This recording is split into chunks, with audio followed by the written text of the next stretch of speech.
Cả hai chúng ta đang làm gì thế này, Finn? Dù hỏi như vậy, nhưng điều mà Bua thấy lúc này chỉ là đôi môi đầy đặn của người đối diện đang nghiêng xuống gần đến mức làm tim cô loạn nhịp. Cô nói tôi nghe xem, chuyện này có được gọi là mở lòng không? Phinia lại tiến sát hơn nữa, khoảng cách giữa đôi môi của cả hai dường như không còn bao nhiêu. Trong khi đó, Bua đang ở tư thế nửa ngồi nửa nằm trên ghế sofa trong phòng mình, với cánh tay trái của người kia đang ôm lấy lưng cô. Chúng ta chỉ là hai người ghét nhau thôi mà. Câu nói ấy như thể Bua đang tự nhủ với chính mình. Vậy một người ghét tôi như cô, có muốn tôi dừng lại không? Bua bị hỏi im lặng trong giây lát. Không. Câu trả lời ấy, cùng với giọng nói phát ra, không phải là một câu trả lời cho câu hỏi, mà là một sự cho phép. Sau đó, điều duy nhất mà cô cảm nhận được là đôi môi nóng bỏng, gần như đói khát, ép xuống khiến Bua không kịp phản ứng và trở nên bất lực. Chỉ trong chốc lát, người kia mới từ từ rời ra. Tôi không chắc mình đang làm gì. Lần này, Phinia lại có vẻ do dự, như thể dừng lại để suy nghĩ về những gì đang diễn ra, và định rút lui, nhưng bị bàn tay của Bua đang đặt ở sau gáy ngăn lại. Đừng vội. Giọng Bua run rẩy thì thầm. Tôi còn chưa hôn cô lại mà. Sự do dự khi nãy bị phá vỡ bởi câu nói đó, lần này cô để Bua làm những gì mình muốn. Thân hình và đôi môi của Phinia bất giác tiến gần về phía người đối diện, dù không chắc chắn về những gì đang xảy ra, cô chỉ đơn giản làm theo trái tim mình. Cả hai vốn là cặp đôi luôn đối đầu với nhau, nhưng tại sao lần gặp gỡ gần đây nhất, sau khi cả hai chỉ nghĩ về nhau, mọi chuyện lại trở thành thế này? Bua đang hôn cô gái này. Phinia, kẻ ồn ào hay càu nhàu, người mà trước đây Bua chẳng muốn nhìn mặt hay bước gần với sự khó chịu. Tình thế có vẻ càng ngày càng trầm trọng hơn vì không ai nghĩ đến việc dừng lại. Một tay của Phinia bắt đầu luồn vào dưới chiếc áo ngủ của Bua. Trong giây lát, Bua muốn dừng cô lại vì một chút hoảng sợ, nhưng ngay sau đó cô lại để mọi thứ diễn ra, thậm chí còn đẩy mình lên để người kia cởi chiếc áo ra một cách tự nguyện. Cô chắc chứ, Bua? Giọng nói khàn đặc của Phinia thì thầm. Còn cô thì sao? Bua đáp lại bằng một câu hỏi. Tôi muốn thử xem. Đầu mũi của Finn đáp áp xuống cổ, rồi nhẹ nhàng hôn lên vai trái của Bua trước khi tự đẩy mình lên nhìn xuống người nằm dưới. Dù thế nào đi nữa, chúng ta chắc cũng không thể ghét hay thích nhau nhiều hơn bây giờ đâu. Đôi môi của người nói lại cúi xuống, đặt lên cạnh mặt của Bua, như thể không thể kiềm chế được. Và vì đã đến bước này rồi, tại sao chúng ta không thử làm một việc khác cùng nhau xem sao? Có khi ít nhất, chúng ta sẽ có lợi ích về mặt thể xác cho cả hai. Câu nói ấy khiến Bua bắt gặp ánh mắt sâu thẳm của người đối diện. Đồng ý. Sau đó cô mới lên tiếng sau một thoáng im lặng. Cô vẫn là người tôi không ưa. Phinia nói, mắt vẫn chăm chú nhìn người trước mặt. Tôi thì vẫn muốn dùng xẻng đập cô như trước. Giọng nói khàn khàn đáp lại. Rồi cô thấy một nụ cười kỳ lạ thoáng hiện trên môi của Phinia trước khi cô lại cúi xuống, bắt đầu từ một nụ hôn rồi di chuyển môi đến cổ. Đến lúc này, Bua chỉ có thể tự hỏi tại sao cô lại chỉ để bản thân chìm đắm trong cảm giác nóng bỏng của người kia mà không còn sức để chống cự. Có vẻ như câu trả lời cho câu hỏi vì sao Phinia lại chọn đến đây thay vì về nhà đang dần dần rõ ràng hơn. Có lẽ câu trả lời đơn giản là vì cô ấy nhớ Bua. Chỉ có vậy. Phinia đang có một cảm giác nào đó đối với Bua, điều này là không thể phủ nhận. Dù không biết chuyện gì sẽ xảy ra sau đêm nay, nhưng dù sao đi nữa, Phinia cũng sẵn sàng chấp nhận. 5 năm quen biết nhau, 3 năm chỉ biết giằng co, đấu đá lẫn nhau vì muốn nổi bật trong công việc. Đến giờ phút này, Phinia cảm thấy mình đã lãng phí thời gian vô ích chỉ vì những mâu thuẫn không đáng có. Những điều ấy giờ đây dường như vô nghĩa. Bua đã ở ngay trước mặt cô ấy từ trước đến giờ, bàn làm việc chỉ cách nhau 1 mét, nhưng cô ấy lại chọn phớt lờ và làm tổn thương Bua mỗi khi có cơ hội. Bây giờ, cô ấy lại là người bị tổn thương bởi chính lời nói của mình. Finn. Giọng trầm của Bua gọi Finn trở lại thực tại. Thực sự mà nói, Phinia không chắc đang có chuyện gì xảy ra giữa hai người. Kể từ sau vụ tai nạn máy bay, trong suốt thời gian quay về để xử lý mọi việc ở trường đại học, Phinia nhận ra rằng bản thân mình gần như luôn bận tâm về Bua. Và người đầu tiên mà cô ấy tìm đến là Bua. Có lẽ cô ấy đã mất trí, nhưng dù vậy, cô ấy vẫn cảm thấy mình đã quyết định đúng khi đến đây. Nếu biết rằng cô hợp với miệng tôi thế này, tôi đã không lãng phí thời gian cãi nhau với cô từ lâu rồi, Iai Bua.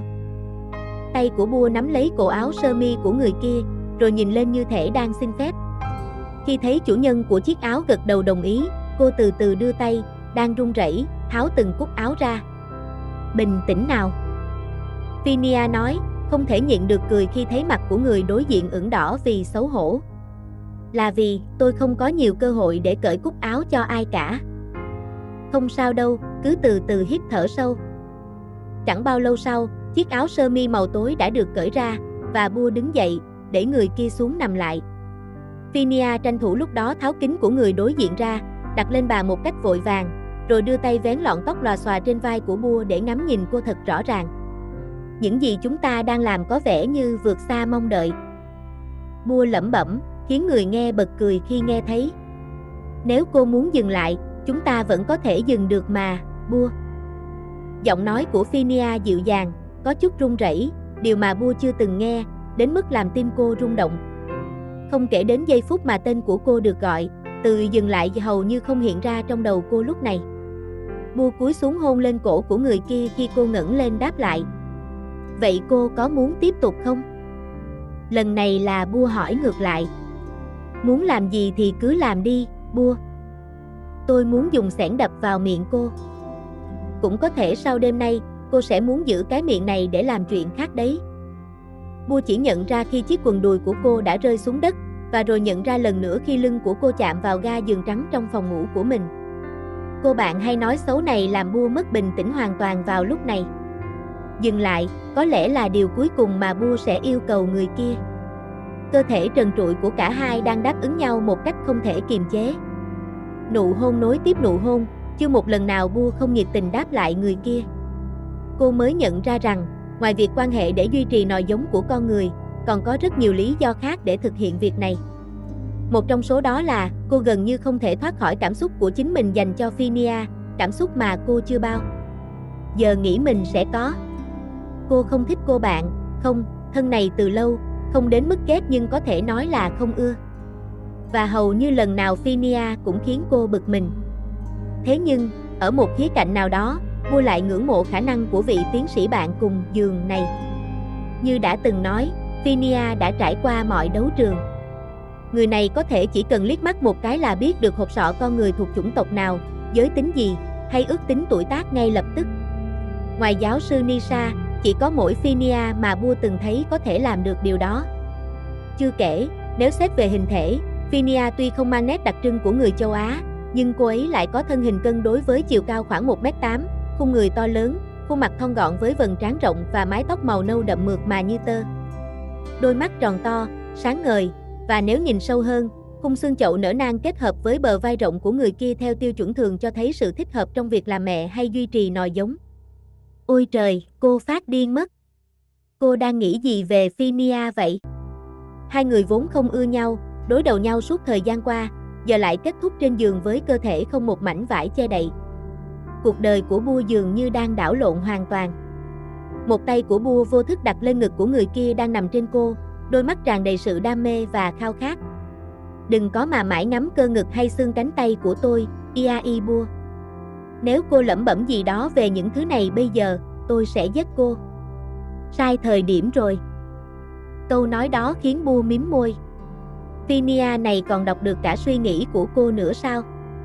Bua không trả lời vì tâm trí của cô đã hoàn toàn rối loạn khi Phinia hôn lên cơ ngực mà họ vừa nhắc tới. Đầu ngón tay trái của cô vuốt nhẹ xuống cánh tay phải của người kia rồi vô thức bóp nhẹ khi cảm nhận răng người kia cắn xuống cổ cô. Cô vẫn nhớ câu nói của Phinia từ lần đầu tiên họ gặp nhau trong nhiều năm rằng cẩn thận chi trên của động vật bậc thấp sẽ va vào miệng cô. Thật buồn cười khi tình hình đã thay đổi quá xa so với lúc đó. Giờ đây, chi trên ấy đang trượt xuống nơi mà Bua mong muốn hơn bất cứ điều gì, trước khi chủ nhân của nó dừng lại và nhìn vào mắt người đang nằm phía dưới. Cô sẵn sàng chứ, Iai Bua?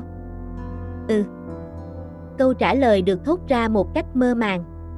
Lúc này, Bua đang nhắm mắt cũng không chắc liệu cô có đang mơ hay không, nhưng không còn cảm thấy buồn ngủ như lúc đầu khi về phòng nữa. Nếu đau hoặc muốn dừng lại thì phải báo ngay, hiểu chưa? Bua chỉ cắn môi và gật đầu đáp lại. Tôi không có nhiều kinh nghiệm trong chuyện này. Busea nói rồi tránh ánh mắt, khuôn mặt ửng đỏ lên một chút. Phần thực hành có lẽ không giỏi lắm, nhưng lý thuyết thì khá chắc chắn. Vậy sao, Iai Bua? Bạn cùng giường của Bua thì thầm hỏi rồi bật cười.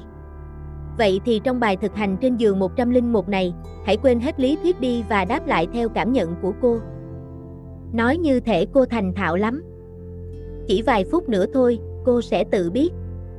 Cảm giác của Phinia khi ở trong cơ thể cô ấy nhẹ nhàng hơn những gì Bua từng tưởng tượng. Nói đi cũng phải nói lại, cô mới nhận ra rằng mình đã từng nghĩ về việc khi ở trên giường, một người như Phinia sẽ như thế nào, mạnh bạo hay dịu dàng ra sao. Dù biết rằng đó là một suy nghĩ không hợp lý và khá khiếm nhã, nhưng hôm nay, cô lại nhận được câu trả lời không ngờ tới. Bua không chắc điều gì được gọi là giỏi, nhưng tâm trí cô đã tản mát ngay từ khoảnh khắc đầu tiên khi cảm nhận được Phinia. Cảm giác ấy thật đa dạng, lẫn lộn đủ mọi thứ khiến đầu óc cô rối tung lên. Chưa kể những nụ hôn dồn dập khắp cơ thể đầy khao khát. Thời điểm đó, Bua không nhận thức được gì ngoài sự khao khát đối với người kia và những ngón tay đang di chuyển trong cơ thể cô. Cô không làm được gì ngoài việc đáp lại theo những gì người kia nói, không chỉ về cơ thể mà còn cả tâm trí. Đầu ngón tay của Phinia di chuyển một cách nhịp nhàng và nhẹ nhàng. Phinia, ổn không? Giọng khàn khàn thì thầm hỏi. Đau không? Không, tôi chỉ là... Em làm tốt lắm, Bua. Phinia thì thầm lần nữa, nhưng Bua không còn nghe rõ nữa. Đừng căng thẳng, hãy thả lỏng đi. Móng tay của Bua vô thức ấn vào lưng người kia. Điều duy nhất cô cảm thấy là sự nóng bừng dần dần xuất hiện ở phần dưới cơ thể từ những tiếp xúc của Phinia. Khoảng thời gian đó dài hơn bất cứ giấc mơ nào mà Bua có thể tưởng tượng. Trong suốt thời gian đó, nó vừa mang lại cảm giác nồng nàn vừa đầy kích thích cùng lúc. Nhịp thở của Bua trở nên gấp gáp theo từng giây. Điều duy nhất cô cảm nhận được là sự hiện diện của người kia trong cơ thể mình. Phinia, bình tĩnh nào, Bua. Cô sẽ ổn thôi. Thật khó tin rằng Phinia đã khiến đêm hôm đó trở thành một trong những đêm hạnh phúc nhất trong đời của Bua. Busea phát hiện mình đang đứng mặc áo trước gương, và cô cũng phát hiện ra rằng có ai đó đang nằm trên giường của cô. Một người mà cô chưa bao giờ thích. Một người thường xuyên gây gổ đến mức Bua chỉ muốn cầm xẻng mà đập vào miệng. Một người đang ngủ say vì vừa mới được nghỉ ngơi khoảng 2 tiếng đồng hồ. Nhưng giờ này lại là giờ thức dậy thường lệ của Bua vào mỗi buổi sáng. Sáng nay mang lại một cảm giác kỳ lạ. Bua vẫn còn cảm thấy mệt mỏi sau những gì diễn ra giữa cô và Phinia đêm qua. Khi nghĩ đến điều đó, cô không thể không quay lại nhìn người đang say ngủ. Phinia, với gương mặt tĩnh lặng và an lành mà Bua chưa từng thấy trước đây. Đêm qua cũng vậy. Cô bạn tiến sĩ ngày nào hay la hét đã trở nên dịu dàng hơn nhiều so với những gì cô có thể tưởng tượng. Mỗi lần, Phinia đều thì thầm hỏi cô bằng giọng nhẹ nhàng bên tai. Bua, em sẵn sàng chưa? Có đau không? Hoặc là em làm tốt lắm. Phải đến nửa đêm cả hai mới được nghỉ ngơi. Lúc này, Bua gần như không chắc đâu mới là Phinia thật sự. Cô chỉ mỉm cười nhẹ với người đang ngủ rồi quay lại tiếp tục chỉnh trang mình. Khi đang nghĩ về khoảng thời gian giữa cô và Phinia, Bua bỗng bị ôm từ phía sau bởi một người vẫn đang trong tình trạng không mảnh vải che thân. Tôi vẫn không thích cô đâu, dù giờ đã biết rằng cô có những thứ khác tốt hơn là mặt hay miệng. Phinia chào hỏi cô bằng câu nói quen thuộc, trước khi cả hai kết thúc trên giường, nhưng giọng điệu đã hoàn toàn khác. Nó nhẹ nhàng đến mức Bua chỉ muốn quay lại hôn chủ nhân của giọng nói ấy. Hơn nữa, Phinia còn đặt môi lên cổ người trước mặt, người đang chỉnh trang mình. Tôi biết, hệ Bua đáp lại. Sao lại dậy sớm thế? Không nghỉ thêm mà. Phải đi đến tòa nhà, hệ Bua trả lời cục lũng rồi quay lại đối diện với Phinia, người đang có mái tóc rối bù. Bua không thể không đưa ngón tay lên gạt mấy lọn tóc dài ra phía sau rồi vuốt nhẹ theo đường nét khuôn mặt rõ ràng. Phinia. Giọng Bua run nhẹ khi gọi tên người đối diện, ánh mắt tràn đầy lo lắng. Không gặp nhau 2 năm rồi, cô vẫn ổn chứ? Tôi thấy cô gầy hơn, làm việc nhiều đến mức không ăn không ngủ hay sao? Câu hỏi đó khiến Phinia mím môi, ánh mắt chạm vào Bua. Bất chợt, nước mắt chảy dài trên má, Bua lập tức đưa tay lau nước mắt cho cô. Iai Bua. thật ra, tôi đã muốn hỏi cô nhiều lần, nhưng, cô cũng biết mà, mỗi lần mở miệng là chúng ta lại cãi nhau. Giờ có lẽ là lúc để hỏi rồi. Đôi mắt đen của Phinia lúng túng nhìn quanh, không biết phải trả lời câu hỏi đơn giản đó như thế nào. Đến lúc này, Phinia mới thật sự hiểu tại sao mọi người xung quanh lại bị cuốn hút bởi Bua. Đừng có khóc, Bua nói, vẫn tiếp tục lau nước mắt dưới mắt cho Phinia. Cô làm tôi mất tự tin khi đứng đây khóc sau khi vừa lên giường với tôi đấy, Phinia, cô nói rồi kéo Phinia vào ôm. Đã nói rồi mà đêm qua tôi không tự tin lắm về mấy chuyện này. Chuyện không tự tin thì phải luyện tập nhiều chứ, cô biết không? Giọng Phinia thì thầm bên cổ cô tiến sĩ trẻ. Cô đùa à, tôi sẽ luyện tập kiểu gì chứ? Những chuyện thế này đâu phải có thể tự làm mà thành thạo, lời nói đó khiến người nghe bật cười trước khi buông ra. Vậy thì ở lại với tôi một thời gian đi, Phinia dịu dàng nói, ánh mắt lấp lánh. Chúng ta đã quen nhau 3 năm, nếu tính cả 2 năm cô mất tích thì là 5 năm. Có chung giáo sư hướng dẫn, học cùng lớp, cùng kiểm tra, bàn làm việc trong phòng thí nghiệm cách nhau chỉ 1 mét nhưng lúc nào cũng quay lưng vào nhau. Trước khi cô nổi điên và biến mất, giờ lại muốn hiểu tôi sao, Phinia thân mến. Hôm nay không được rồi, tôi phải đợi nhận xương tinh tinh mà tôi phải xin từ sở thú. Khi đi xin, tôi gần như phải cúi rạp xuống mà cầu xin. Vậy tối nay đi ăn với tôi nhé, lời đề nghị đó khiến Bushea nhướng mày. Nha. Bua. Tôi không hứa vì không biết công việc có kéo dài không, Bua từ chối trước khi lấy chiếc quần dài mặc vào. Cô xem Tinh Tinh còn hơn tôi à? Ít nhất Tinh Tinh không gào thét, tiến sĩ trẻ đáp lại ngay lập tức. Không gây gổ, không nổi điên và không phá phách. Tôi chỉ làm vậy có một lần thôi, Phinia phản đối. Một lần nhưng lại để lại hậu quả lớn cho tôi, Phinia. Cô khiến tôi bị điều tra đạo đức, may mà không bị đuổi việc. Lời nói đó khiến Phinia lùi lại, giơ tay ngang vai như thể đang thề. Từ giờ Phinia sẽ cố gắng làm cô gái ngoan với Bua. Cô nói thế chỉ vì tôi vừa lên giường với cô thôi. Không. Phinia phản đối ngay. Tin tôi đi. Bua dừng lại một lúc, ngẫm nghĩ nhìn người đối diện. Tôi đi trước đây. Nói chuyện sau, nếu cô vẫn muốn nói.